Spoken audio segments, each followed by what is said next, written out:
Ahmad Musa yana da tambaya. Ahmad Musa tambayar da wai ya zan ce wai ana shekara 100 ba a half time mai ce ai ran kai ba nan take ba. Kai irin interval din da ake bai kwace ta so ya canjin fili da abin nan da aka yi. Ya haka sabta tushen haka. Mana to shi to wallahi awa 40 aka bai 40 hours daga filiyan da za a canza. To wannan allon da aka latsa daga shi wa awa nawa ne? Kan babba buru ba wannan ba sai kai sahur ba haka sharuwa ba daga allo aka Allahu kai da gudu wa filiya zai shi kuma cikin gaugawa yake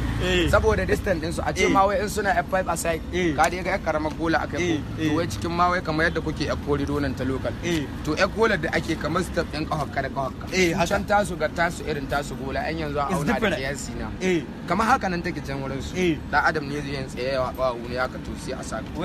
amma wallahi in Allah yadda yana kai post din inda yanzu ne a distance din su tana kai daga Yola zuwa Maiduguri ni ina tambaya wai a cikin mata wanda ta yi kowa yawan haihuwa wadda ta yi kowa yawan haihuwa allugu wata zubudi wadda na gaya muku bintu zubudi ba bintu zubudi su ne yan familin su lukubatu bintu lukulaki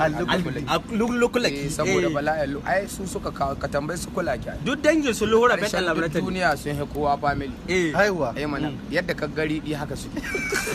ka gane kai ta haka wai to ita yara nawa gare ta sannan luhura ba su unlimited kai di wadda ka haihuwa da ka san dambu tana haihuwa da 2000 haɗe wato ce ita to baka san mijinta shi na ka aure 10 gaini ba aure 10 azzandiri ba azzandiri shi a ittifaqin da al'aura ce kan kudu ne ga socks yake ba wai sai ai wani tada hankali ba duk inda ka sani shura a ɗaya shura a ɗaya Allah ya bayage